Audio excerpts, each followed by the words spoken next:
Hi hello ನಮಸ್ಕಾರ ಸ್ನೇಹಿತರೆ, ನನ್ನ ಹತ್ರ ಬ್ಲಾಗ್ಸ್ ಇನ್ ಕನ್ನಡ ಚಾನಲ್ಗೆ ನಿಮ್ಮೆಲ್ಲರಿಗೂ ಸುಸ್ವಾಗತ. ನಾನಿವತ್ತು ಈ ಟಾಟಾ ಪಂಚ್ ಇವಿದು ಡ್ರೈವ್ ರಿವ್ಯೂ ಮಾಡ್ತಾ ಇದ್ದೀನಿ. ಇದಕ್ಕಿಂತ ಮುಂಚೆನೆ ನಾನು ಟಾಟಾ ಪಂಚ್ ಇವಿದು ವಾಕ್ ಅರೌಂಡ್ ರಿವ್ಯೂ ಎಲ್ಲ ಡೀಟೇಲ್ ಆಗಿ ಮಾಡಿದ್ದೀನಿ. ಒಂದ್ ವೇಳೆ ನೀವು ಆ ವಿಡಿಯೋ ನೋಡಿಲ್ಲ ಅಂತಂದ್ರೆ ಐ ಕಾರ್ಡಲ್ಲಿ ಬರ್ತಾ ಇರುತ್ತೆ, ಹೋಗಿ ಚೆಕ್ಔಟ್ ಮಾಡ್ಬೋದು. ಈ ಟಾಟಾ ಪಂಚ್ ಇವಿನ ಡ್ರೈವ್ ಮಾಡಕ್ಕೆ ಲಾಲ್ಬಾಗ್ ಮೇನ್ ರೋಡ್ ಅಲ್ಲಿ ಇರುವಂತಹ ಪ್ರೇರಣಾ ಮೋಟಾರ್ಸ್ ಟಾಟಾ ಶೋರೂಮ್ಗೆ ಬಂದಿದ್ದೀನಿ. ನೀವ್ ಯಾವ್ದಾದ್ರು ಟಾಟಾ ಕಾರ್ಸ್ ನೋಡ್ತಾ ಇದ್ದೀರಾ ಅಥವಾ ನಿಮ್ ಮುಂದೆ ನಮ್ಮ ಮುಂದೆನೆ ಇರುವಂತಹ ಈ ಹೊಸ ಸಫಾರಿ ಆಗಿರ್ಬೋದು ಅಥವಾ ಹೊಸ ಹ್ಯಾರಿಯರ್ ಆಗಿರ್ಬೋದು, ನೆಕ್ಸಾನ್ ಆಗಿರ್ಬೋದು, ನೆಕ್ಸಾನ್ ಇವಿ ಆಗಿರ್ಬೋದು, ಎಲ್ಲ ಹೊಸ ಕಾರ್ಗಳು ಲಾಂಚ್ ಮಾಡಿದ್ದಾರೆ. ಯಾವ್ದಾದ್ರು ಕಾರ್ಗಳು ಬುಕ್ ಮಾಡಬೇಕು ಅಥವಾ ಟೆಸ್ಟ್ ಡ್ರೈವ್ ಬೇಕು ಅಂತಂದ್ರು ಈ ಶೋರೂಮ್ ನ ವಿಸಿಟ್ ಮಾಡಬಹುದು. ಈ ಶೋರೂಮ್ದು ಅಡ್ರೆಸ್ ಮತ್ತೆ ಕಾಂಟ್ಯಾಕ್ಟ್ ಡೀಟೇಲ್ಸ್ ನಾನು ಡಿಸ್ಕ್ರಿಪ್ಷನ್ ಅಲ್ಲಿ ಕೊಟ್ಟಿರ್ತೀನಿ. Without wasting time let's start this vlog ಸ್ನೇಹಿತರೆ. ಕಾರ್ ಇವಾಗ ಆನ್ ಅಲ್ಲಿ ಇದೆ. ಆಕ್ಚುಲಿ ಐಸ್ಪೋರ್ಡ್ ಕಾರ್ ಆದ್ರೆ ನಿಮಗೆ ಸ್ಟಾರ್ಟ್ ಮಾಡಿದಾಗ ಗೊತ್ತಾಗುತ್ತೆ, ಇಂಜಿನ್ ಸೌಂಡ್ ಬರುತ್ತೆ. ಬಟ್ ಈ ವೀಲ್ ಹೆಂಗೆ ಅಂತಂದ್ರೆ ಇಲ್ಲಿ ರೆಡಿ ಅಂತ ಬರುತ್ತೆ. ಅದು ಬಂದ್ರೇನೆ ಇಂಡಿಕೇಟ್ ಮಾಡುವಂಥದ್ದು. ಎಲೆಕ್ಟ್ರಾನಿಕ್ ಪಾರ್ಕಿಂಗ್ ಬ್ರೇಕ್ ಕೊಟ್ಟಿದ್ದಾರೆ. ಇದರಲ್ಲಿ ಡೌನ್ ಮಾಡೋಣ, ರಿವರ್ಸ್ಗೆ ಹಾಕೋಣ. ರಿವರ್ಸ್ಗೆ ಹಾಕಿದ್ರೆ ನೋಡ್ಬೋದು ಈ ಥರ ಬರುವಂಥದ್ದು 360 ಡಿಗ್ರಿ ಕ್ಯಾಮ್ರಾ ಸರೌಂಡ್ ನಿಮಗೆ ಪೂರ್ತಿಯಾಗಿ ತೋರಿಸುತ್ತೆ. ಆ್ಯಕ್ಚುಲಿ ರೀಜನ್ನ ಮ್ಯಾಕ್ಸಿಮಮ್ಗೆ ಹಾಕೊಂಡಿದ್ದೀನಿ ನಾನೀಗ.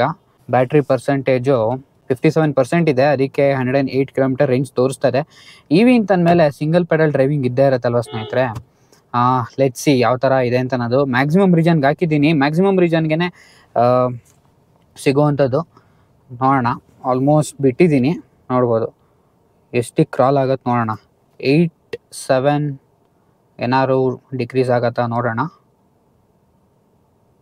ಇಲ್ಲ ಸ್ನೇಹಿತರೆ, ಆ್ಯಕ್ಚುಲಿ 7 ಕ್ರಾಲ್ ಆಗ್ತಾರೆ. ಒಂಥರ ಸಿಂಗಲ್ ಪೆಡಲ್ ಡ್ರೈವಿಂಗ್ ಅಂತ ಹೇಳಕ್ ಬರಲ್ಲ 100%, ಬಟ್ 95% ಸಿಂಗಲ್ ಪೆಡಲ್ ಡ್ರೈವಿಂಗ್ ಇದು ಅಂತಾನೆ ಹೇಳ್ಬೋದು. ಫಸ್ಟ್ ಇಂಪ್ರೆಷನ್ಸ್ ಅಂತ ತಗೊಂಡ್ರೆ ಕ್ಲಚ್ ಅಥವಾ ಬ್ರೇಕ್, ಹಿಂದ್ಗಡೆ 2 ಸೀಟ್ ಬೆಲ್ಟಿಗೆ ತೋರಿಸ್ತಾ ಇದೆ ಸ್ನೇಹಿತರೆ. ಹಿಂದ್ಗಡೆ ಆಕ್ಚುಲಿ ಯಾರು ಕೂತಿಲ್ಲ, ಆದ್ರೂ ಇದು ಹೊಡ್ಕೋತಾರೆ. ಮೋಸ್ಟ್ಲಿ ಲೋಡ್ ಸೆನ್ಸರ್ ಕೊಟ್ಟಿಲ್ಲ ಅಂತ ಅನ್ಸುತ್ತೆ. ಹಾಗಾಗಿ ಹಿಂದ್ಗಡೆ ಕೂತಿರೋ ಪ್ಯಾಸೆಂಜರ್ಸ್ಗೂ ಸೀಟ್ ಬೆಲ್ಟ್ ಹಾಕಿ ಅಂತ ವಾರ್ನಿಂಗ್ ತೋರಿಸ್ತಾ ಇದೆ. 30 ಸೆಕೆಂಡ್ಸ್ ಆದ್ಮೇಲೆ ಮೋಸ್ಟ್ಲಿ ಇದು ಆಫ್ ಆಗ್ಬೋದು. ಬ್ರೇಕ್ ಆ್ಯಕ್ಚುಲಿ ಬಿಟ್ಟ ತಕ್ಷಣನೇ ಹಾಫ್ಗೆನೆ ಮೂಮೆಂಟಿಗೆ ಬಂತು. That's a good thing. Regen ಲೆವೆಲ್ನ L1ಗೆ ಹಾಕೋಣ. ಆ್ಯಂಡ್ ಸಿಟಿ ಡ್ರೈವ್ ಮೋಡಲ್ ಇದೆ ಇವಾಗ. ಫಸ್ಟ್ ಇಂಪ್ರೆಷನ್ಸ್ ಅಂತ ತಗೊಂಡ್ರೆ ಇವಿ ಕಾರು ಇನ್ನೇನು ಎಕ್ಸ್ಪೆಕ್ಟ್ ಮಾಡ್ತಿರಲಿ, ಸಖತ್ ಸ್ಮೂತು. ನೋಡ್ಬೋದು ಇವಾಗ ಆಫ್ ಆಯ್ತು. ಆ್ಯಕ್ಚುಲಿ ಇಂಡಿಕೇಟರ್ ಕೊಟ್ಟರೆ ನೋಡ್ಬೋದು ಬ್ಲೈಂಡ್ ವ್ಯೂ ಮಾನಿಟರ್ ಬಂದಿರೋವಂಥದ್ದು. ರೈಟ್ ಇಂಡಿಕೇಟರ್ ಕೊಟ್ಟರೆ ರೈಟ್ ಕ್ಯಾಮ್ರಾ ಆಕ್ಟಿವೇಟ್ ಆಗುತ್ತೆ, ಲೆಫ್ಟ್ ಇಂಡಿಕೇಟರ್ ಕೊಟ್ಟರೆ ಲೆಫ್ಟ್ ಕ್ಯಾಮ್ರಾ ಆಕ್ಟಿವೇಟ್ ಆಗುತ್ತೆ. ಈ ಆಟೋ ಹೋಲ್ಡ್ ಫಂಕ್ಷನ್ ಎನೇಬಲ್ ಆಗಿದೆ ಅನ್ಸುತ್ತೆ ಸ್ನೇಹಿತರೆ. ಆಟೋ ಹೋಲ್ಡ್ ಫಂಕ್ಷನ್ ಎನೇಬಲ್ ಆಗಿದೆ, ಅದನ್ನ ಡಿಸೇಬಲ್ ಮಾಡೋಣ. ಓಕೆ, ಸೈಕ್ ಆಗಿದೆ ಸ್ನೇಹಿತರೆ ಫುಲ್ ಮಾತ್ರ. Even brakes it's quite sure footed as well. ನಾನು ಇವಾಗ ಡ್ರೈವ್ ಮಾಡಿದ್ದು ಸಿಟಿ ಮೋಡಲ್ಲಿ. ಸಿಟಿ ಮೋಡಲ್ಲೇ ಸಖತ್ ಪಂಚ್ ಕೊಡ್ತಾ ಇದೆ. ಸೊ ಪಂಚ್ ಅಂದ ತಕ್ಷಣ ಫಸ್ಟ್ ಈ ಕಾರಲ್ಲಿ ಇರುವಂತಹ ಬ್ಯಾಟ್ರಿ ಪ್ಯಾಕ್ ಬಗ್ಗೆ ನಾನು ಮಾತಾಡ್ಬಿಡೋಣ. ಬ್ಯಾಟ್ರಿ ಪ್ಯಾಕ್ ಬಂದು 25 kW ಮತ್ತೆ 35 kW ಎರಡು ಬರುತ್ತೆ. 25 kW ಅಲ್ಲಿ 81 PS ಪವರ್ ಮತ್ತೆ 114 Nm ಅಷ್ಟು ಟಾರ್ಕ್ನ ಪ್ರೊಡ್ಯೂಸ್ ಮಾಡುವಂಥದ್ದು. 35 kW is the most enthusiast power pack ಅಂತ ಹೇಳ್ಬೋದು ಈ ಪಂಚ್ ಇವಿ ರೇಂಜಲ್ಲೇನೆ. ಬಿಕಾಸ್ ಇದು ಬಂದು 122 PS ಪವರ್ ಮತ್ತೆ 190 Nm ಅಷ್ಟು ಟಾರ್ಕ್ನ ಪ್ರೊಡ್ಯೂಸ್ ಮಾಡುವಂತಹ ಬ್ಯಾಟ್ರಿ ಅವರ್ ಪ್ಯಾಕ್ ಇರುವಂಥದ್ದು. ಸಿಟಿ ಮೋಡಲ್ಲಿ ಪಂಚ್ ಎಲ್ಲ ತುಂಬ ಚೆನ್ನಾಗಿದೆ ಸ್ನೇಹಿತರೆ, ನಾಟ್ ಬ್ಯಾಡ್. ರೇಂಜ್ ನೋಡೋದಾದ್ರೆ 25 kW ಬಂದು 315 ಏನೋ ಕ್ಲೈಮ್ ಮಾಡ್ತಾ ಇದ್ದಾರೆ. ಲಾಂಗ್ ರೇಂಜ್ಗೆ 421 ಕಿಲೋಮೀಟರ್ಸ್ ಕ್ಲೈಮ್ ಮಾಡ್ತಾ ಇದ್ದಾರೆ. ನಾರ್ಮಲ್ 25 kW 13.5 seconds ತಗೊಂಡ್ರೆ 0 to 100. ಈ ಲಾಂಗ್ ರೇಂಜು 9.5 seconds ತಗೊಳತ್ತೆ. That's where the real punch lies actually. ಒಂದು ರೌಂಡ್ ಪುಷ್ ಮಾಡಿ ತೋರಿಸ್ತೀನಿ ನಿಮಗೆ, ಬಟ್ ಸದ್ಯಕ್ಕೆ ಬೇಡ. But realistically around long range ನಿಮಗೆ 280 to 300 ಕಿಲೋಮೀಟರ್ಸ್ ಅಂತೂ ಬಂದೇ ಬರುತ್ತೆ. ಅದಕ್ಕಂತೂ ಮೋಸ ಇಲ್ಲ. ಇದರಲ್ಲಿ LFP ಅನ್ನೋ ಬ್ಯಾಟ್ರಿ ಪ್ಯಾಕ್ ಯೂಸ್ ಮಾಡಿದ್ದಾರೆ. ಏನಕ್ಕೆ ಅಂತಂದ್ರೆ ಒಂದು ಇದು ತುಂಬಾ ಸೇಫರು, ಮತ್ತೆ ಚಾರ್ಜಿಂಗ್ ಸೈಕಲ್ಸು ತುಂಬ ಜಾಸ್ತಿ ಸಿಗುತ್ತೆ ಇದರಲ್ಲಿ. ಚಾರ್ಜಿಂಗ್ ಸೈಕಲ್ಸ್ ಅಂತಂದರೆ ಆಲ್ಮೋಸ್ಟ್ 3000 ಟೈಮ್ಸು ನೀವು ಈ ಕಾರ್ನ ಚಾರ್ಜ್ ಮಾಡ್ಬೋದು. ಆ್ಯಂಡ್ ಮೋಟರ್ ಬಗ್ಗೆ ಮಾತಾಡಬೇಕು ಅಂತಂದರೆ ಈ ಕಾರಲ್ಲಿ ಯೂಸ್ ಮಾಡ್ತಾ ಇರೋವಂಥದ್ದು ಜೆನ್2 ಮೋಟರು. ಅದು ಕೂಡ ಹೊಸ ಪ್ಲ್ಯಾಟ್ಫಾರ್ಮು Active.ev ಅನ್ನೋ ಪ್ಲ್ಯಾಟ್ಫಾರ್ಮ್ ಮೇಲೆ. And this is the pure EV architecture. ಇದೇ ಆರ್ಕಿಟೆಕ್ಚರ್ ಮೇಲೆ ಟಾಟಾನವರು 5 ಕಾರ್ನ ಲಾಂಚ್ ಮಾಡಬೇಕು ಅಂತ ಪ್ಲಾನಿಂಗ್ ಇದೆ. ಒಂದು ಆಲ್ರೆಡಿ ಪಂಚ್ ರಿಲೀಸ್ ಆಗಿದೆ, ಇನ್ನೊಂದು ಆಲ್ಟ್ರೋಸ್ EV ಬರ್ತಾ ಇದೆ, ಹ್ಯಾರಿಯರ್ EV ಬರ್ತಾ ಇದೆ, ಸಿಯರಾ ಆಗಿರ್ಬೋದು ಅಥವಾ ಸಫಾರಿ ಇವಿ ಆಗಿರ್ಬೋದು.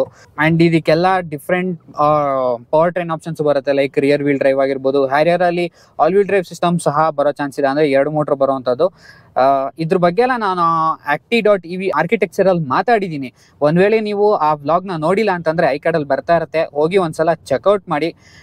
ಅದರಲ್ಲಿ ಪೂರ್ತಿ ಈ acti.ev ಬಗ್ಗೆ ಎಕ್ಸ್ಪ್ಲನೇಷನ್ ಕೊಟ್ಟಿದ್ದೀನಿ ನಾನು.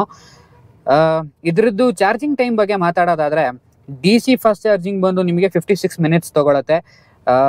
7.2 ಕಿಲೋವಾಟ್ ಆದರೆ ಲಾಂಗ್ ರೇಂಜಿಂಗ್ ಮಾತ್ರ ಸಪೋರ್ಟ್ ಮಾಡುವಂಥದ್ದು. ಇದು ಬಂದು 5 ಅವರ್ಸ್ ತೊಗೊಳತ್ತೆ. 3.3 ಕಿಲೋವಾಟ್ ಎಷ್ಟು ತೊಗೊಳತ್ತೆ ಅಂತ ಅನ್ನೋದನ್ನ ಸ್ಕ್ರೀನ್ ಮೇಲೆ ಕೊಟ್ಟಿದ್ದೀನಿ, ನೋಡ್ಬೋದು ಅದನ್ನ ನೀವು ಇವಾಗ. ಕಾರಲ್ಲಿ ಟೋಟಲ್ ಆಗಿ 4 ರೀಜನ್ ಬರುತ್ತೆ, L0, L1, L2, L3. L0 being the least regen, L3 being the maximum regen. L3ಗೆ ಹಾಕೊಂಡ್ರೆ ಆಲ್ಮೋಸ್ಟ್ ಸಿಂಗಲ್ ಪೆಡಲ್ ಡ್ರೈವಿಂಗ್ ಅಂತ ಹೇಳ್ಬೋದು. L0ಗೆ ಹಾಕೊಂಡ್ರೆ ರೀಜನ್ನೇ ಇರಲ್ಲ. ಸಸ್ಪೆನ್ಷನ್ನು ತುಂಬ ಸ್ಟಿಫು ಇಲ್ಲ ಅಥವಾ ತುಂಬ ಒಂಥರ ಸಾಫ್ಟು ಇಲ್ಲ, ಇನ್ ಬಿಟ್ವೀನ್ ಕೊಟ್ಟಿದ್ದಾರೆ. That's a good thing actually, because ತುಂಬ ಸ್ಟಿಫ್ ಅಂಡ್ ಅಪ್ ಮಾಡಿದಿದ್ರೆ ತುಂಬ ಅನ್ಕಂಫರ್ಟಬಲ್ ಆಗಿರೋದು. ಸಾಫ್ಟ್ ಸಸ್ಪೆನ್ಷನ್ ಕೊಟ್ಟಿದ್ದಿದ್ರೆ ಹೊರಗಡೆ ಏನು ಬ್ಯಾಟ್ರಿ ಪ್ಲೇಸ್ಮೆಂಟ್ ಎಲ್ಲ ಮಾಡಿರ್ತಾರಲ್ಲ ಅಂಡರ್ ಚಾರ್ಸಿ, ಅದಕ್ಕೆಲ್ಲ ಟಚ್ ಆಗ್ತಾ ಇರೋದು ಲೋಡ್ ವೇಟ್ ಹಾಕಿದಾಗ ಪೂರ್ತಿ ಕಾರಲ್ಲಿ. ಇನ್ ಬಿಟ್ವೀನ್ ಕೊಟ್ಟಿರೋದು that's a good thing. High speed stability ಅಂತ ತಗೊಂಡಾಗ್ಲೂ ತುಂಬ ಒಂಥರ ಹೇರಿ ಫೀಲ್ ಕೊಡಲ್ಲ. ಪೋಸ್ಟ್ 100 ನಿಮಗೆ ಸಸ್ಪೆನ್ಷನ್ ತುಂಬ ಕಂಪ್ಲೈಂಟ್ ಆಗೇ ಬಿಹೇವ್ ಮಾಡ್ತಾ ಇರತ್ತೆ. ಪೋಸ್ಟ್ 100 ರೆಕಮೆಂಡ್ ಮಾಡಲ್ಲ ಪುಷ್ ಮಾಡೋಕ್ಕೆ, ಕಾರಣ ಬಿಕಾಸ್ ಪುಷ್ ಮಾಡಿದ್ರೆ ರೇಂಜ್ ಕೂಡ ಅಷ್ಟೇ ಬೇಗ ಡಿಪ್ಲೀಟ್ ಆಗತ್ತೆ. ಸೊ ಹಾಗಾಗಿನೇ. ಸೊ ಇದಿಷ್ಟು ಸಸ್ಪೆನ್ಷನ್ ಆಗಿತ್ತು. ಸ್ಟೇರಿಂಗ್ ಬಗ್ಗೆ ಮಾತಾಡಬೇಕು ಅಂತಂದರೆ ಪವರ್ ಸ್ಟೇರಿಂಗ್ ಇರುವಂಥದ್ದು. ಆ್ಯಂಡ್ ಈ ಸ್ಟೇರಿಂಗ್ ರಿಟರ್ನಬಿಲಿಟಿ ಹೆಂಗಿದೆ ಅಂತ ನೋಡೋಣ. ತುಂಬ ಲೈಟ್ ಇದೆ ಲೋಯರ್ ಸ್ಪೀಡ್ಸಲ್ಲಿ, that's a good thing actually. ನೋಡಿ, ಬಿಟ್ಟರೆ ವಾಪಸ್ ಬರುತ್ತೆ, ಬಟ್ ತುಂಬ ಫಾಸ್ಟಾಗಿ ಬರ್ತಾ ಇಲ್ಲ. ಬಟ್ ರಿಟರ್ನಬಿಲಿಟಿ ಅಂತೂ ಇದೆ. ಸಿಟಿಲಿ ಓಡಿಸಾಡೋಕ್ಕೆಲ್ಲ ತುಂಬ ಆರಾಮ್ ಆ್ಯಕ್ಚುಲಿ, ಬಿಕಾಸ್ ತುಂಬ ಲೈಟ್ ವೆಯ್ಟ್ ಸ್ಟೇರಿಂಗ್ ವೀಲ್ ಇದು. ತುಂಬ ಎಫರ್ಟ್ ತೊಗೊಳಲ್ಲ ಓಡ್ಸೋಕ್ಕೆ ಮಾಡೋಕ್ಕೆ ಅಲ್ಲ. ಬಟ್ ಹೈ ಸ್ಪೀಡ್ಸಲ್ಲಿ ವೇ ಅಪ್ ಆಗತ್ತಾ ಅಂತ ಕೇಳಿದ್ರೆ ಮೋಸ್ಟ್ಲಿ ವೇ ಅಪ್ ಆಗ್ಬೋದು, ಬಿಕಾಸ್ ಅಪ್ ಟು 60-80 ನನಗೆ ಒಂದು ರೇಂಜಿಗೆ ಟೈಟ್ ಅನ್ನಿಸ್ತಾ ಇತ್ತು, ತುಂಬ ಒಂಥರ ಲೋ ಇರಲಿಲ್ಲ. ಸೊ ಅಪ್ ಟು 100 ಏನು ತೊಂದರೆ ಇಲ್ಲ, ತುಂಬ ಒಂಥರ ಹೇರಿ ಅನ್ಸಲ್ಲ ಅಥವಾ ತುಂಬ ಒಂಥರ ಸ್ಟೇರಿಂಗ್ ವೀಕ್ ಅಂತ ಅನ್ಸಲ್ಲ. But feel and feedback wise it's not that great as well, because communicative ಅಷ್ಟಾಗಿದೆ ಅಂತ ಅನ್ಸಲ್ಲ. ಲೇನ್ ಚೇಂಜಿಂಗ್ ಕೂಡ ಅಷ್ಟೇ, ಲೈಕ್ ತುಂಬ ಏನು ಫಾಸ್ಟ್ ಇಲ್ಲ, ಸ್ವಲ್ಪ ಎಲ್ಲೊಂದು ಕಡೆ ಡಿಲೇ ಇದೆ ಅಂತ ಅನ್ನಿಸ್ತು ಈ ಸ್ಟೇರಿಂಗ್ ವೀಲಲ್ಲಿ. ಈ ಕಾರಲ್ಲಿ 3 ಡ್ರೈವ್ ಮೋಡ್ ಬರುತ್ತೆ, ಈಕೋ, ನಾರ್ಮಲ್ ಆ್ಯಂಡ್ ಸ್ಪೋರ್ಟ್ ಅಂತ. Depending upon the drive mode ನಿಮಗೆ ಪವರ್ ಕೂಡ ಆಲ್ಟ್ರ್ ಆಗ್ತಾ ಹೋಗುತ್ತೆ. ಇವಾಗ ಸದ್ಯಕ್ಕೆ ಇಲ್ಲಿ ನಿಲ್ಲಿಸ್ಕೊಂಡು ಸ್ಪೋರ್ಟ್ ಮೋಡ್ಗೆ ಹಾಕೋಣ ಆ್ಯಂಡ್ ರೀಜನ್ ಲೆವೆಲ್ನ 0 ಮಾಡೋಣ. AC ಆಫಲ್ಲಿ ಇಡೋಣ, ಆ್ಯಕ್ಚುಲಿ ಆಫಲ್ಲಿ ಇಟ್ಟಿರಲಿಲ್ಲ ನಾನು. ಸ್ಪೋರ್ಟ್ ಮೋಡ್ಗೆ ಹಾಕೋಣ. ಇವಾಗ ನೋಡ್ಬೋದು, ಇವಾಗ ಪುಲ್ ಔಟ್ ಮಾಡಿ ನೋಡೋಣ ಸ್ನೇಹಿತರೆ ಹೆಂಗೆ ಬರುತ್ತೆ ಅಂತ.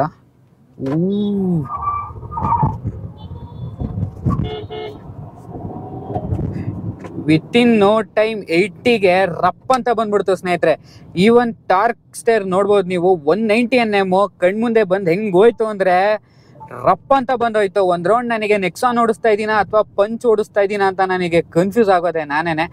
ಆ ಲೆವೆಲ್ಗಿದೆ ಪಂಚ್ ಮಾತ್ರ. ಈ ಐಸ್ ಪವರ್ಡ್ ಪಂಚ್ ನಿಮಗೆ ಪ್ರಾಪರಾಗಿ ಪಂಚ್ ಕೊಡತ್ತೋ ಇಲ್ವೋ ಗೊತ್ತಿಲ್ಲ ಸ್ನೇಹಿತರೆ, ಬಟ್ ಈ EV ಮಾತ್ರ ಡೆಫಿನೆಟ್ಲಿ ನಿಮಗೆ ಪಂಚ್ ಕೊಡುತ್ತೆ. Especially this 35 kilowatt battery power pack ಇದೆಯಲ್ಲ, ಸೈಕ್ ಆಗಿದೆ ಫುಲ್ ಮಾತ್ರ. 190 Nm ಒಳ್ಳೆ ಕ್ರೇಜಿ ಟಾರ್ಕು. ಒಟ್ನಲ್ಲಿ ಪಂಚ್ ಅನ್ನೋ ಒಂದು ನೇಮ್ಗೆ ಈ ಕಾರು ಜಸ್ಟಿಫೈ ಮಾಡತ್ತೆ ಅಂತಲೇ ಹೇಳ್ಬೋದು, ಆ ರೇಂಜಿಗಿತ್ತು. ನೀವು ಸ್ಪೋರ್ಟ್ಸ್ ಮೋಡ್ಗೆ ಹಾಕೊಂಡ್ಬಿಟ್ಟು ತುಳಿದ್ರೆ ಸಾಕು, ವೀಲ್ ಕಂಟಿನ್ಯೂಸ್ ಸ್ಪಿನ್ ಹೊಡಿತಾನೆ ಇರುತ್ತೆ 0 RPM ಇಂದ ಕೊಡೋದ್ರಿಂದ ಟಾರ್ಕು. ಸೊ ಅಷ್ಟು ಪಂಚಿಯಾಗಿದೆ ಗಾಡಿ ಇದು. ನನಗಂತೂ ಹೆವಿ ಇಷ್ಟ ಆಯಿತು ಈ ಕಾರಲ್ಲಿರುವಂತಹ ಪಂಚು. ಸ್ಪೋರ್ಟ್ಸ್ ಮೋಡ್ ಮಾತ್ರ ಹೆವಿ ಲೈವ್ಲಿ ಅಂತ ಅನ್ಸುತ್ತೆ, ಸಿಟಿಗೆ ತುಂಬ ಓವರ್ ಕಿಲ್ ಅಂತ ಅನ್ಸುತ್ತೆ ಈ power. So let's put it to the city drive mode activated. ಈ ಮೋಡ್ಗೆ ಹಾಕೊಳ್ಳೋಣ. ನನಗಂತೂ ಹೆವಿ ಇಷ್ಟ ಆಯಿತು.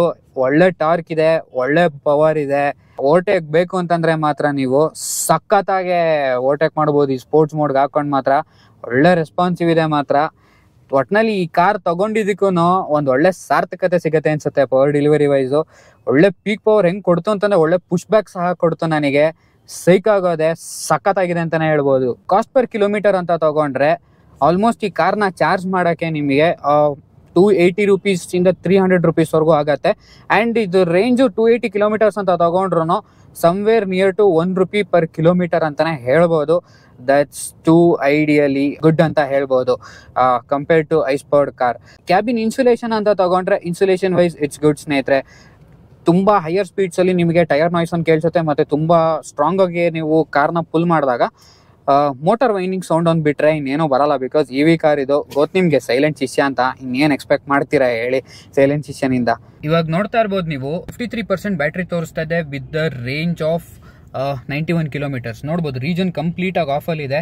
ಇವಾಗ AC ಕೂಡ ಆನಲ್ಲೇ ಇದೆ ಆ್ಯಂಡ್ ಸ್ಪೋರ್ಟ್ ಡ್ರೈವ್ ಮೋಡ್ ಇದೆ. So this is the minimum range you can get with the 53% of the battery ಸ್ನೇಹಿತರೆ. 91 ರೇಂಜ್ ತೋರಿಸ್ತಾರೆ. ಬಟ್ ಮ್ಯಾಕ್ಸಿಮಮ್ ರೇಂಜ್ ಎಷ್ಟು ಸಿಗ್ಬೋದು ಅಂತಂದರೆ, ಇವಾಗ ರೀಜನ್ನ ಮ್ಯಾಕ್ಸಿಮಮ್ಗೆ ಹಾಕೋತೀನಿ ನಾನು ಆ್ಯಂಡ್ ಎಕಾನಮಿ ಡ್ರೈವ್ ಮೋಡ್ನ ಆಕ್ಟಿವೇಟ್ ಮಾಡ್ತೀನಿ. ಆ್ಯಂಡ್ ಇವಾಗ AC ಸಹ ಆನಲ್ಲಿದೆ ಆ್ಯಂಡ್ 107 ತೋರಿಸ್ತಾ ಇದೆ. AC ಇವಾಗ ಆಫ್ ಮಾಡ್ತೀನಿ ನೋಡಿ ಒಂದೇ ಸಲ 118 ಹೊರಟೋಯ್ತು. Maximum reason, economy drive mode and AC off. ಈ 3 ಪ್ಯಾರಾಮೀಟರಲ್ಲಿ ಈ ಥರ ಇಟ್ಕೊಂಡ್ರೆ this the maximum range. Warranty ಬಗ್ಗೆ ಮಾತಾಡಬೇಕು ಅಂತಂದರೆ, ಮೋಟರ್ಗೆ ಮತ್ತು ಬ್ಯಾಟ್ರಿಗೆ 8 years ಅಥವಾ 106 kilometers ಬರುತ್ತೆ, whichever is earlier. Vehicle warranty ತಗೊಂಡ್ರೆ 3 years ಅಥವಾ 125,000 kilometers ಬರುತ್ತೆ, ವಿಚ್ ಎವರ್ ಇಸ್ ಅರ್ಲಿಯರ್. ರೈವಲ್ಗೆ ಕಂಪೇರ್ ಮಾಡಿದ್ರೆ ಯಾಕೆ ಈ ಪಂಚ್ನ ಕನ್ಸಿಡರ್ ಮಾಡಬೇಕು ಅಂತ ತಗೊಂಡ್ರೆ, ಈ ಕಾರ್ಗೆ ರೈವಲ್ ಇರೋದು ಒಂದೇ ಸ್ನೇಹಿತರೆ, ಅದು ಸಿಟ್ರನ್ C3 EV. ಅದ್ರ ಪ್ರೈಸ್ ರೇಂಜ್ ಆಲ್ಮೋಸ್ಟ್ 11.5 ಲಕ್ಷದಿಂದ ಸ್ಟಾರ್ಟ್ ಆದರೆ 14 ಲಕ್ಷಕ್ಕೆಲ್ಲ ಟಾಪ್ ಔಟ್ ಆಗಿಬಿಡುತ್ತೆ. ಸಿಟ್ರನ್ನಿಗೆ ಕಂಪೇರ್ ಮಾಡಿದ್ರೆ ಪಂಚು ಡಿಸೈನ್ ಆಗಿರ್ಬೋದು, ಪರ್ಫಾರ್ಮೆನ್ಸ್ ಆಗಿರ್ಬೋದು, ಫೀಚರ್ಸ್ ಆಗಿರ್ಬೋದು, ರೇಂಜ್ ಆಗಿರ್ಬೋದು, ಚಾರ್ಜಿಂಗ್ ಟೈಮ್ ಆಗಿರ್ಬೋದು, ಎಲ್ಲ ಆಸ್ಪೆಕ್ಟಲ್ಲೂ Punch EV is way ahead ಸ್ನೇಹಿತರೆ. ಬಿಕಾಸ್ ಫೀಚರ್ಸ್ ಅಂತೂ ತುಂಬಿಟ್ಟಿದ್ದಾರೆ. ಸೇಫ್ಟಿ ಕೂಡ ಗೊತ್ತು ನಿಮಗೆ, ಸೇಫ್ಟಿ ದೂಸರಾ ಮಾತಿಲ್ಲ. 5 ಸ್ಟಾರ್ ಪಕ್ಕ ಸಿಕ್ಕೇ ಸಿಗುತ್ತೆ. ಬಿಕಾಸ್ ಐಸ್ ಪವರ್ಗೆ ಸಿಕ್ಕಿದೆ ಅಂದರೆ EVಗೆ ಸಿಗದೆ ಇರುತ್ತಾ, ಆಬ್ವಿಯಸ್ಲಿ ಸಿಕ್ಕೇ ಸಿಗುತ್ತೆ. ಡಿಸೈನ್ ಅಷ್ಟೇ ಮುಂದ್ಗಡೆಯಿಂದ ತುಂಬ ಕೂಲ್ ಆಗಿದೆ, ಮತ್ತು ಹಿಂದ್ಗಡೆಯಿಂದ ಐಸ್ ಪವರ್ಡ್ ಕಾರ್ ಥರನೇ ಕಾಣುತ್ತೆ. That's totally fine. And pricing ಅಂತ ತೊಗೊಂಡ್ರೆ ಆಬ್ವಿಯಸ್ಲಿ ಸ್ವಲ್ಪ ಹೈಯರೇ ಇದೆ. ಬಟ್ ಸ್ಟಿಲ್ ಪ್ರೈಸಿಂಗ್ ಏನು ಕೊಟ್ಟಿದ್ದಾರೆ ಅದಕ್ಕೆ ಕಂಪನ್ಸೇಟ್ ಮಾಡೋಕ್ಕೆ ಏನೇನೆಲ್ಲ ಫೀಚರ್ಸ್ಗಳು ಕೊಡ್ಬೋದೋ ಎಲ್ಲಾನು ತುಂಬಿಸಿ ಇಟ್ಬಿಟ್ಟಿದ್ದಾರೆ.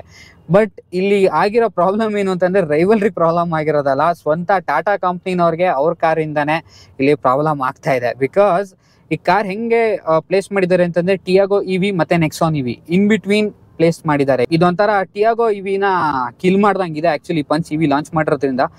ಬಿಕಾಸ್ ಟಿಯಾಗೋ EV ಹೆಂಗಾಗಿತ್ತು ಅಂತಂದರೆ, somewhere it was too compact, range ಕಮ್ಮಿ ಇತ್ತು, ಫೀಚರ್ಸ್ ಕೂಡ ತುಂಬ ಕಮ್ಮಿ ಇತ್ತು. ಜನ ಎಕ್ಸ್ಟ್ರಾ ಫೀಚರ್ಸ್ ಆಗಿರ್ಬೋದು, ಪರ್ಫಾರ್ಮೆನ್ಸ್ ಎಕ್ಸ್ಪೆಕ್ಟ್ ಮಾಡ್ತಾ ಇದ್ರು. ಹಂಗಿದ್ದಾಗ ನೆಕ್ಸಾನ್ಗೆ ಹೋಗ್ಬೇಕಾಗಿತ್ತು. But Nexon was too pricey. ಆ ಪ್ರೈಸ್ ರೇಂಜ್ಗೆ ಯಾರಿಗೆ ಬಜೆಟ್ ಇರ್ತೋ ಅವ್ರು ಡೆಫಿನೆಟ್ಲಿ ನೆಕ್ಸಾನ್ ತಗೊಳ್ಳೋರು. ಬಟ್ ಈ ಟಿಗಾರು ಮತ್ತು ನೆಕ್ಸಾನ್ EV ಇನ್ ಬಿಟ್ವೀನ್ ಒಂದು ಸ್ಪೇಸ್ ಗ್ಯಾಪ್ ಇತ್ತು. ಆ ಸ್ಪೇಸ್ ಗ್ಯಾಪ್ನ ಪಂಚ್ EV ಫಿಲ್ ಮಾಡ್ತಾ ಇದೆ ಆ್ಯಕ್ಚುಲಿ. ಎಕ್ಸಾಕ್ಟಾಗಿ ನಿಮಗೆ ಕ್ಲಾರಿಟಿಯಾಗಿ ಹೇಳಬೇಕು ಅಂತಂದರೆ, ಟಿಯಾಗೋ ಟಾಪ್ ಎಂಡ್ ಏನು ಬರುತ್ತೆ ಅದರಲ್ಲಿ ಈ ಪಂಚ್ EV ಅಡ್ವೆಂಚರ್ ವೇರಿಯಂಟ್ನ ಕನ್ಸಿಡರ್ ಮಾಡ್ಬೋದು ನೀವು. ಅದು ಆಲ್ಮೋಸ್ಟ್ 12 ಲಕ್ಷ ಎಕ್ಸ್ಟ್ರಾ ಬರುತ್ತೆ, ಇದು 12 ಲಕ್ಷ ಬರುತ್ತೆ. ಫೀಚರ್ಸ್ ವೈಸ್ ತೊಗೊಂಡ್ರೆ ಆಲ್ಮೋಸ್ಟ್ ಎರಡು ಸೇಮೇ ಬರುತ್ತೆ, ಅಥವಾ ಟಿಯಾಗೋಗಿನ ಸ್ವಲ್ಪ ಜಾಸ್ತಿನೇ ಬರುತ್ತೆ ಇದರಲ್ಲಿ. ಪ್ಲಸ್ ಗಾಡಿ ಡೈಮೆನ್ಷನ್ ವೈಸ್ ಎಲ್ಲ ತುಂಬ ದೊಡ್ಡದಿದೆ ಪಂಚು. ಮತ್ತು ಬ್ಯಾಟ್ರಿ ಅವರ್ ಪ್ಯಾಕ್ ತೊಗೊಂಡ್ರು ಅದರಲ್ಲಿ ಬರೀ 74 PS ಪವರ್ ಪ್ರೊಡ್ಯೂಸ್ ಮಾಡುತ್ತೆ. ಪಂಚಲ್ಲಿ ನಿಮಗೆ 81 PS ಅಷ್ಟು ಪವರ್ ಪ್ರೊಡ್ಯೂಸ್ ಮಾಡುತ್ತೆ. ಟಾರ್ಕು ಸೇಮ್ ಆ್ಯಕ್ಚುಲಿ, ಅಂತ ಏನು ಡಿಫ್ರೆನ್ಸ್ ಇಲ್ಲ. ರೇಂಜ್ ಕೂಡ ಸೇಮೇನೆ. ಬಟ್ ಗಾಡಿ ದೊಡ್ಡದಿದೆ ನಿಮಗೆ, ಮತ್ತು ಹೊಸ ಆರ್ಕಿಟೆಕ್ಚರು, ಫೀಚರ್ಸ್ ಜಾಸ್ತಿ ಸಿಗುತ್ತೆ ನಿಮಗೆ. ಸೊ ಡೆಫಿನೆಟ್ಲಿ ನೀವು ಟಿಯಾಗೋ ಬದಲು ಇದನ್ನೇ ಕನ್ಸಿಡರ್ ಮಾಡ್ಬೋದು. ಈ ಪಂಚ್ EV ಟಾಪ್ ಎಂಡ್ ಏನು ಬರುತ್ತೆ 16.5 ಲಕ್ಷಕ್ಕೆ ಟಾಪ್ ಔಟ್ ಆಗುತ್ತೆ. ಇದ್ರದ್ದು ಟಾಪ್ ಎಂಡಿಗೆ ನೆಕ್ಸಾನ್ದು ಬೇಸ್ ವೇರಿಯಂಟ್ ಸ್ಟಾರ್ಟ್ ಆಗುತ್ತೆ. ನೆಕ್ಸಾನ್ EV ಸೇಲ್ಸ್ ಎಫೆಕ್ಟ್ ಮಾಡೋದು ಆಶ್ಚರ್ಯ ಇಲ್ಲ. ಟಿಯಾಗೋ EV ಸೇಲ್ಸ್ನ ದಬಾಕ್ಸಿದ್ರು ಆಶ್ಚರ್ಯ ಇಲ್ಲ. ಬಿಕಾಸ್ ಅಷ್ಟು ಸೇಲ್ಸು ಇದು ಬರ್ತಾ ಇದೆ ಆ್ಯಕ್ಚುಲಿ ಇವಾಗ ಪಂಚ್ EVಗೆ. ನನ್ನ ಕೇಳಿದ್ರೆ you can consider the long range ಸ್ನೇಹಿತರೆ. ಬಿಕಾಸ್ ಇದರಲ್ಲಿ ಬೇಕಾಗಿರುವಂತಹ ಪರ್ಫಾರ್ಮೆನ್ಸ್ ಇದೆ, ನಿಮಗೆ ರೇಂಜ್ ಸಿಗುತ್ತೆ, ಫೀಚರ್ಸ್ ಎಕ್ಸ್ಟ್ರಾ ಬರುತ್ತೆ. ಡಿಫ್ರೆನ್ಸ್ ಅಂತ ತಗೊಂಡ್ರೆ ಎಕ್ಸಾಕ್ಟ್ಲಿ 1 lakh ಇದೆ ನಿಮಗೆ ಆನ್ ರೋಡು. 1 ಲಕ್ಷ ಎಕ್ಸ್ಟ್ರಾ ಶೆಲ್ಔಟ್ ಮಾಡಿ ನೀವು ಲಾಂಗ್ ರೇಂಜ್ನೇ ಕನ್ಸಿಡರ್ ಮಾಡ್ಬೋದು ನನ್ನ ಕೇಳಿದ್ರೆ. ಬಟ್ ನಿಮ್ಮ ಹತ್ರ ಬಜೆಟ್ ತುಂಬ ಟೈಟ್ ಇತ್ತು ಅಂತಂದರೆ 25 kW ಕನ್ಸಿಡರ್ ಮಾಡ್ಬೋದು. Even depending upon the drive mode ನಿಮಗೆ ಆಕ್ಸಿಲರೇಟರ್ ಸೆನ್ಸಿಟಿವಿಟಿ ಕೂಡ ಡಿಪೆಂಡ್ ಆಗುತ್ತೆ ಸ್ನೇಹಿತರೆ. ಇವಾಗ ಸಿಟಿ ಮಾಡಲ್ ಇದೆ ನೋಡಿ, ನಾನು ಆಲ್ಮೋಸ್ಟ್ ಬರೀ ಮಾಡಿ 1 ಸೆಕೆಂಡ್ ಅಥವಾ ಹಾಫ್ ಸೆಕೆಂಡ್ ಅಷ್ಟು ಟೈಮ್ ತಗೊಳುತ್ತೆ. ಬಟ್ ಅದೇ ಸ್ಪೋರ್ಟ್ ಡ್ರೈವ್ ಮೋಡ್ಗೆ ಹಾಕಿದ್ರೆ ಕೊಟ್ಟರೆ ಆಕ್ಸಿಲರೇಟರ್ ಟಕ್ ಅಂತ ತಗೋತಾ ಇದೆ. So depending upon the drive mode accelerator sensitivity ಕೂಡ ಚೇಂಜ್ ಆಗ್ತಾ ಹೋಗುತ್ತೆ. ಸ್ಪೋರ್ಟ್ಸ್ ಮೋಡ್ಗೆ ಹಾಕೊಳ್ಳೋಣ.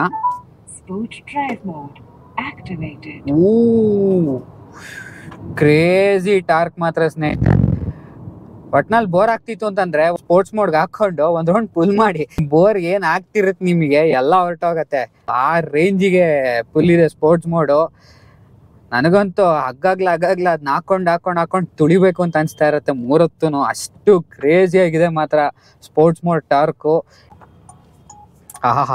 ಎಲ್ಲಿಂದ ಬರ್ತಾರೆ ನೋಡಿ ಫ್ರೆಂಡ್ಸ್. ರಾಂಗ್ ರೂಟಲ್ಲಿ ಬಂದು ಬೇರೆ ನಗ್ತಾನೆ. ಇದಾಗಿತ್ತು ಸ್ನೇಹಿತರೆ ಪಂಚ್ EV ಡ್ರೈವ್ ರಿವ್ಯೂ. ನನಗಂತೂ ಈ ಲಾಂಗ್ ರೇಂಜ್ದು ಹೆವಿ ಇಂಪ್ರೆಸ್ ಮಾಡ್ತು performance wise and dynamics wise ಕೂಡ ಒಂದು ರೇಂಜಿಗೆ ಸಾರ್ಟ್ ಔಟ್ ಮಾಡಿದ್ದಾರೆ. ನೆಕ್ಸಾನ್ ಬೆಟರಾ ಪಂಚ್ EV ಬೆಟರಾ ಅಂತ ಕೇಳಿದ್ರೆ power wise definitely slight better ಅಂತ ಅನ್ಸುತ್ತೆ. But still Punch EV makes sense over Nexon ಸ್ನೇಹಿತರೆ. ಒಂಥರ ವ್ಯಾಲ್ಯೂ ಫಾರ್ ಮನಿ ಅಂತ ಅನ್ಬೋದು. ಬಿಕಾಸ್ ಆಲ್ಮೋಸ್ಟ್ 4 ಲಕ್ಷ ಅಷ್ಟು ಜಾಸ್ತಿ ಇದೆ ಅದು. I hope you guys enjoyed this vlog ಅಂತ ಅನ್ಕೋತೀನಿ. ಇಷ್ಟ ಆಗಿದ್ರೆ ಲೈಕು ಶೇರು ಹಾಗೂ ಸಬ್ಸ್ಕ್ರೈಬ್ ಮಾಡಿ ಅಂತ ಹೇಳ್ತಾ ನಾನು ನಿಮಗೆ ಮುಂದಿನ ವಿಡಿಯೋ ಸಿಗ್ತೀನಿ ಸ್ನೇಹಿತರೆ. ಅಂಟಿಲ್ ದೆನ್ ಸರ್ವೇ ಜನ ಸುಖಿನೋ ಭವಂತು. ಪೀಸ್.